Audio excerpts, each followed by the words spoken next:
Olá, a gente começa agora mais um papo com o editor. Eu estou aqui com a repórter Lavínia Calques e o nosso convidado de hoje é Silmar Fernandes, presidente do Tribunal Regional Eleitoral de São Paulo. Eu sou Luci Ribeiro e a gente vai conversar sobre eleições. Seja bem-vindo, presidente. Muito obrigado. É um prazer estar aqui com vocês. Lavínia, Luci, estou aqui à disposição de vocês. É uma honra. Presidente Silmar, o senhor mesmo já disse que a questão da desinformação, da inteligência artificial, né, o uso da inteligência artificial nesse pleito, é, que foi apontado inicialmente como um desafio, um fator de preocupação, não causou assim tantos danos, ou se, assim, se podemos falar assim, não causou tantos danos e não foi assim tão ruim quanto se esperava. O senhor atribui esse resultado melhor, né, nesse quesito a quê? O que que você acha que fez com que esses dois pontos, a desinformação e a inteligência artificial, não avançassem muito aí para afetar as eleições? Sim, olha, eu acho que foi uma somatória de fatores, Luci. Primeiro que eu acho que o nosso eleitor está mais informado. Nós temos feito campanhas constantes de divulgação. O TSE fez campanhas esclarecedoras sobre isso. No nosso site do TRE, nós publicamos notícias com frequência dizendo: olha, fake news é crime, a desinformação, ela sendo maliciosa, pode levar o eleitor ou a pessoa que divulga a uma responsabilização penal. O TSE fez uma resolução proibindo principalmente aquilo que nós tínhamos medo, que era o deepfake, que deepfake é algo que surgiu, veio junto com a inteligência artificial. E eu sempre disse que a inteligência artificial ela veio para nos ajudar, é uma criação humana e não é aquela história que o robô vai criar a vida própria. Né? A inteligência artificial tem que nos ajudar. Então, junto com ela, veio a possibilidade de eu estar aqui falando com vocês e alguém colocar uma fala diversa daquela que eu estou dizendo. E isso poderia, eventualmente, influir no eleitorado. Mas, como isso foi muito divulgado e está lá no site do TSE, que o próprio provedor poderia ser punido pela divulgação de deepfake, eu acho que isso inibiu, ou pelo menos não chegou ao nosso conhecimento. Eu acho que as próprias plataformas devem ter tirado um número, que eu não sei, de deepfakes que ela mesma tirou. E aqueles que eventualmente burlaram os filtros e foram divulgados, foram comunicados ao tribunal, e nós tivemos agora sobre inteligência artificial, durante esse período, se não me engano, foram 11 ou 12 processos de apuração de notícias deepfake no interior do Estado, mas que não causaram prejuízo, e as fake news, que é aquela modalidade de desinformação, isso acontece, sempre aconteceu, aconteceu agora nessas eleições, mas eu não vi assim nenhuma que tenha tido um resultado muito devastador. Até porque quando ela surge, a parte que se sente prejudicada aciona o juiz eleitoral da cidade ou aqui da capital, o juiz eleitoral derruba aquela página, a parte ofendida tem direito de resposta, a resposta vai no, no, na rede social ou na mídia daquele candidato que usou a informação falsa e ela acaba sendo desmentida. Então, eu acho que nós temos as ferramentas e as partes nos provocando, nós damos a ferramenta necessária e eu acho que dessa vez, felizmente, eu vou bater aqui na madeira, porque nós temos o segundo turno ainda, o primeiro turno foi tudo tranquilo, felizmente. E eu espero que continue assim no segundo turno. Presidente, a gente analisou aqui para uma reportagem algumas decisões dos TRS sobre inteligência artificial e deepfakes, né? E o que apareceu foi uma certa dificuldade para que os juízes identifiquem o que é ou não conteúdo produzido por inteligência artificial. Queria saber, na sua avaliação, qual é a solução para esse problema? Se falta ainda um treinamento, algo nesse sentido. Você Não, fala de falta, na forma, verdade. às vezes. Não, Lavínia, na verdade, falta uma forma oficial da gente detectar. É difícil, veja bem, como eu te disse, o deepfake, o fake news, é difícil você identificar assim a olhos vistos. Porque se for a olhos vistos, você não engana ninguém. Então, claro que tanto um como o outro são normalmente bem feitos.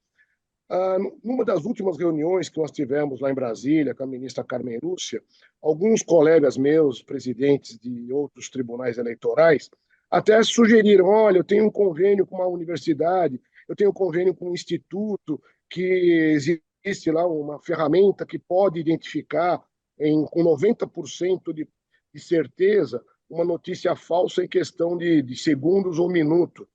E muitos queriam que o Tribunal Superior Eleitoral transformasse essa ferramenta numa ferramenta oficial. Mas a própria ministra Carmen Lúcia falou: olha, agora, em vésperas de eleição, isso é uma coisa que tem que ser preparada com antecedência. Não dá para lançar um programa oficial para que seja detectado. Então, na verdade, cada tribunal e cada juiz está agindo de acordo com os instrumentos que ele tem, a sua capacidade de compreensão, de entendimento, a sua inteligência, e, uma vez provocado por uma parte, esse juiz vai analisar se realmente é uma notícia falsa e, como eu te disse agora há pouco, sendo a notícia falsa, o roteiro é: tira a página do ar, multa o candidato, abre um procedimento para apuração de eventual crime eleitoral, abuso de poder político, abuso de poder econômico, e assim vai. Ou seja, nós temos os instrumentos. Agora, a pergunta que você me fez é difícil, realmente, de saber, de bate-pronto, se é uma deepfake ou se é uma fake news. Porque, às vezes, outro dia eu expliquei até num outro canal de comunicação que, como eu digo, em ciências exatas, 2 mais 2 é 4. Na área do direito, notadamente o direito eleitoral, 2 mais 2 pode não ser 4, pode ser 3,9, 4,1, vai depender da interpretação que se dê. Às vezes, um candidato à reeleição, por exemplo, que a nossa legislação permite, se ele lança alguém fala a respeito daquela obra que ele fez ou aquela obra que ele deixou de fazer, aí nós temos que interpretar. Esse cidadão, ele está criticando, exercendo o seu direito constitucional de liberdade de expressão, ou ele está lançando uma notícia falsa a respeito de alguém? Se for liberdade de expressão, lógico que não existe nenhum direito absolutamente perfeito, né? Todo direito não é absoluto. Se essa liberdade de expressão ofender a honra de alguém, haverá punição. Mas essa zona cinzenta entre o que é liberdade de expressão e o que é uma crítica falsa, uma notícia falsa, é aí que entra a interpretação dos tribunais, a interpretação dos juízes, para saber o que pode e o que não pode. Essa ferramenta que foi apresentada para a ministra Carmen Lúcia é uma coisa que pode ser adotada, então, para as eleições de 2026. Sim, desde que seja testado antes, tem que ser feito muito teste, homologado e aprovado, aí sim vai para todos os tribunais e passa a ser padronizado pelo nosso órgão superior, que é o TSE. No campo da desinformação, no primeiro turno aí em São Paulo, aconteceu aquele fato daquele laudo supostamente falso, né, apresentado pelo então candidato Pablo Marçal. Ele terminou não indo para o segundo turno, né? Ficou ali no primeiro turno só. Mas a gente sabe que esse fato tinha um potencial de realmente influenciar o resultado ali da votação, da eleição, né? Como é que o senhor vê o arcabouço legal hoje, eleitoral, em torno disso? Hoje, esse arcabouço que o Brasil tem é capaz de prevenir esse tipo de ação? É capaz de punir efetivamente? Ou é preciso haver mudanças? Qualquer mudança que venha para aprimorar o nosso sistema eleitoral é bem-vinda.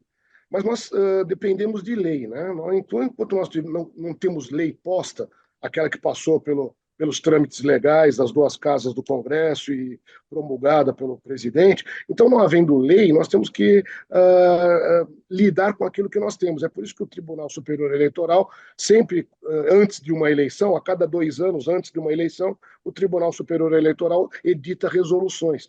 E essas resoluções têm que ser seguidas por todos os demais tribunais. Então, a respeito dessa divulgação, se nós estamos preparados, é uma conduta humana, como eu disse agora há pouco.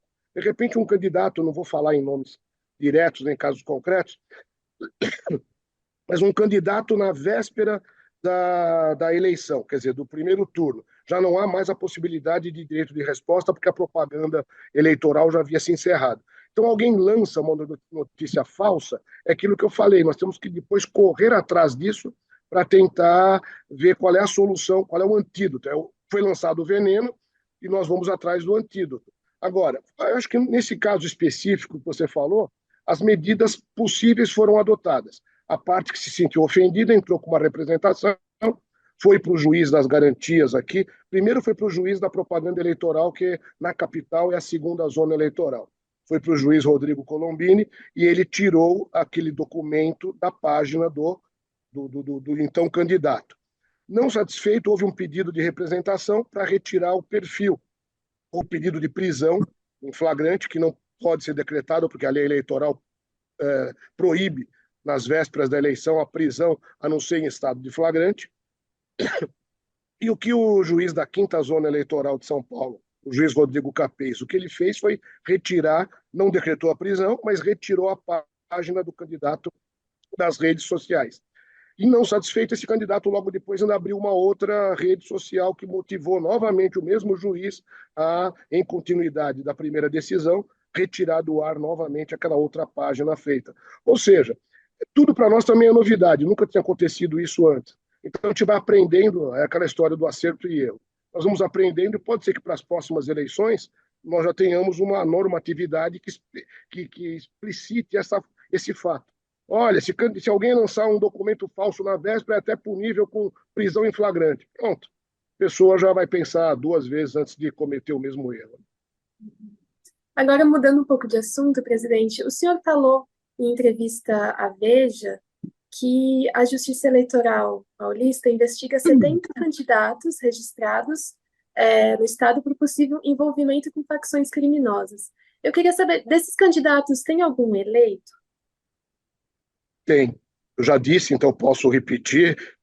Nós achamos aqui mais ou menos não, o número exato são 10 eleitos.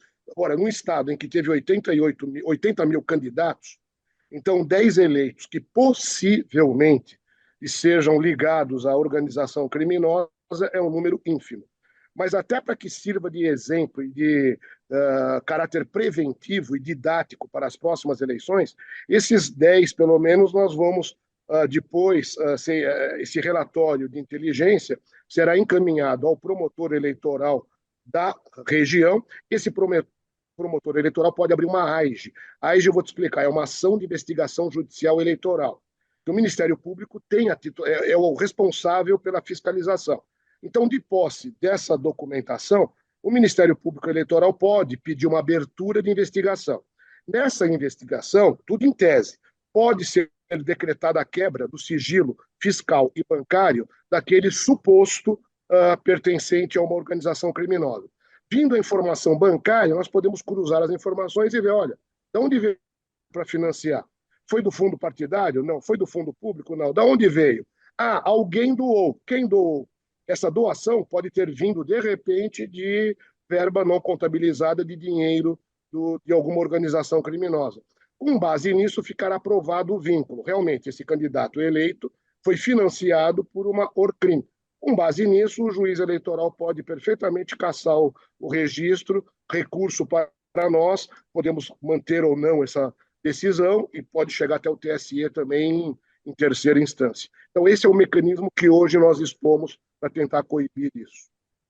Então, só para ficar claro, presidente, então isso é possível fazer antes mesmo, como prevenção, para barrar o registro ou não? Hoje não, é por isso que eu estou falando, pode servir de exemplo. Eu já disse numa outra entrevista que se o legislador, nós temos o nosso instrumento legal é a lei da ficha limpa.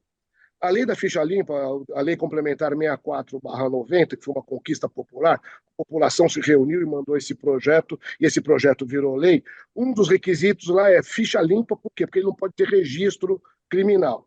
Agora, é claro que se uma pessoa quer introduzir, uma organização criminosa quer introduzir alguém numa eleição, não vai escolher alguém que tenha condenação criminal ou registros que a tornem inelegível, porque aí a pessoa já não vai nem para a urna eletrônica. Então, em tese, vai colocar como candidato uma pessoa que não tenha passado criminal. Pode ser que ela esteja ligada a uma organização, mas não esteja concretamente provado isso. Então, eu já disse numa outra entrevista, se o legislador resolver colocar mais um inciso na lei da ficha limpa, nos dá instrumento, e nós agradeceríamos muito. Qual seria esse inciso? Haver fortes indícios ou estar demonstrado que aquele candidato está ligado a uma organização criminosa. Pronto. nos dê uma norma para que, em cima daquela norma legal, nós possamos, então, barrar alguém antes de ir para a urna. Hoje nós não temos isso. Hoje nós podemos tentar caçar o diploma, se eleito, por esse procedimento que eu falei agora há pouco, da instauração de uma ação de investigação judicial eleitoral. Então, hoje eu não tenho preventivo, mas pode ser que sirva de exemplo e o Congresso, daqui a pouco, nos presenteie com esse inciso, dizendo que aí nos dá uma norma objetiva para servir de rumo. Mas Não sei se o eu fui claro. TRE do Rio de Janeiro ele já tem aplicado isso preventivamente, né? Sim, Isso é inclusive o presidente do. Desculpe, te cortei. Mas o presidente do Rio de Janeiro, do TRE do Rio de Janeiro, Henrique, é um grande amigo, nós discutimos a respeito disso. Agora, veja, ele adotou essas medidas porque ele fez uma interpretação jurisprudencial do estado das coisas, estado inconstitucional das coisas. Olha, onde o Estado não entra, as forças policiais não entram, então o Estado, através da jurisdição eleitoral, vai tomar uma atitude mais drástica. Talvez para o Rio de Janeiro, que é dominado, infelizmente, por muitas milícias e várias organizações, talvez lá seja mais fácil de ser aplicado. Agora, de novo, é uma interpretação jurisprudencial que vai ser levada ao TSE. Eu não sei como o TSE vai reagir a esse tipo de interpretação. Aqui em São Paulo eu não adotei, porque graças a Deus, e vou bater na madeira de novo, nós não temos tanto envolvimento com organizações criminosas e nem temos milícia. Então, o nosso estado, a situação fática de São Paulo é muito diferente, felizmente, do estado do Rio de Janeiro e outros estados do Nordeste, onde há uma forte incidência das organizações criminosas. E o senhor, como também presidente do Colégio de Presidentes dos TREs, né, tem alguma notícia de outros TREs que tenham adotado essa jurisprudência mais preventiva? Olha, para ser bem sincero, Lavínia, não. Eu estava muito envolvido aqui com o primeiro turno, eu não tive muito contato com os colegas, eu acabei sendo meio negligente aí nesse assunto, então não sei como é que eles decidiram em outros estados. Mas tem estados do Nordeste, o Ceará é um estado com muita incidência de organização criminosa, Paraíba, alguns estados do Norte, mas eu não tenho assim dados concretos para te passar a respeito disso. Confesso que eu não tive tempo de conversar com os colegas a respeito disso. Presidente, agora mudando um pouquinho de assunto, vamos falar um pouquinho dessa questão da tradicional compra de votos que ainda existe aí país afora, né? No primeiro turno, a Polícia Federal apreendeu mais de 20 milhões, né, em suspeitas de compra de voto aí pelo Brasil. Esse dado é novo, a gente não tem base de comparação. Mas, pela experiência do senhor, você acha que houve um aumento dessa prática? É possível ser coibida? Começando pelo fim, difícil de ser coibida porque é o dinheiro que vem, você não sabe de onde, né? De organização criminosa, de lavagem de dinheiro. Então, mas nós temos instrumentos. Felizmente, olha, nós temos primeiro que quem atua nos tribunais eleitorais é a Polícia Federal. Porque tem muita gente que não sabe, mas todo o TRE é um tribunal federal. Então, tanto o corregedor como o presidente é um desembargador estadual. Mas todo o tribunal eleitoral, ele é competência da União a legislar a respeito das eleições, né, da matéria eleitoral. Então, quando esses casos são descobertos, a Polícia Federal, que é muito bem preparada, muito bem instruída, é que atua nesses casos. O Ministério Público também que atua perante o Tribunal Eleitoral é o Ministério Público Federal, é o Procurador da República que atua aqui. Então, instrumentos nós temos. Temos a Polícia Federal, temos o Ministério Público Federal, temos o Ministério Público Estadual. Então, tudo isso que foi apreendido vai ser objeto de inquérito, esse inquérito pode virar uma denúncia, essa denúncia pode virar uma condenação. Instrumentos nós temos, agora é questão de apurar e tentar achar de onde veio esse dinheiro, quem são os autores e por aí afora. Presidente, e para o segundo turno, né? Quais são as principais preocupações? Tem alguma previsão de reunião com a ministra Carmen Lúcia antes do segundo turno? E ela passou alguma orientação para esse segundo turno? Não, na verdade, Lavínia, nem sei se haverá essa reunião, porque agora o segundo turno, como eu disse, em tese, ele é mais calmo. Muitos estados têm poucos locais onde haverá segundo turno. Normalmente, nos outros estados, é na capital. Diferente do gigantismo de São Paulo. São Paulo são 34 milhões de eleitores, e aqui nós teremos segundo turno em 18 cidades. Tá? Então, no primeiro turno, nós usamos 114 mil urnas. Para o segundo turno serão usadas 50 mil urnas, porque 15 milhões de eleitores ainda terão que comparecer às urnas para eleger o seu candidato à prefeitura nesse segundo turno. Então, quer dizer, você fazendo um comparativo do primeiro para o segundo turno, claro que agora é bem mais tranquilo. E, de novo, eu espero que assim continue, que assim seja. Presidente, agora a gente já está indo para o final, né, da nossa conversa, mas eu quero fazer uma última pergunta. Em Não, muitos municípios, há candidatos que receberam votos suficientes para serem eleitos, mas têm julgamentos pendentes na justiça e estão aí nessa indecisão, né, se assume ou não em 1º de janeiro. A Justiça Federal está priorizando esses casos? sim, nós temos, hoje mesmo nós temos uma pauta, nós temos sessão de julgamento todos os dias. A pauta de hoje tem mais ou menos 120 processos. E dentro desse universo, nós estamos dando prioridade àqueles que foram eleitos nas cidades, e foram eleitos em primeiro grau, mas que constam como registro indeferido. Então, nós estamos dando essa prioridade e, eventualmente, se nós não conseguimos julgar até o começo do ano que vem, essa pessoa, mesmo que foi eleita, se não tiver ainda o seu registro regularizado, ela não assumirá a cadeira. Normalmente, nessas cidades menores, quem vai assumir a cadeira, até que haja uma decisão da Justiça Eleitoral, é o presidente da Câmara. Mas aquilo que eu te falei, veja, houve uma decisão em primeiro grau, os prazos são curtos, né? Tivemos pouco tempo de propaganda, então agora o juiz eleitoral indeferiu o registro. A pessoa foi eleita. Nós temos acho que 20 cidades aqui em São Paulo com esse problema.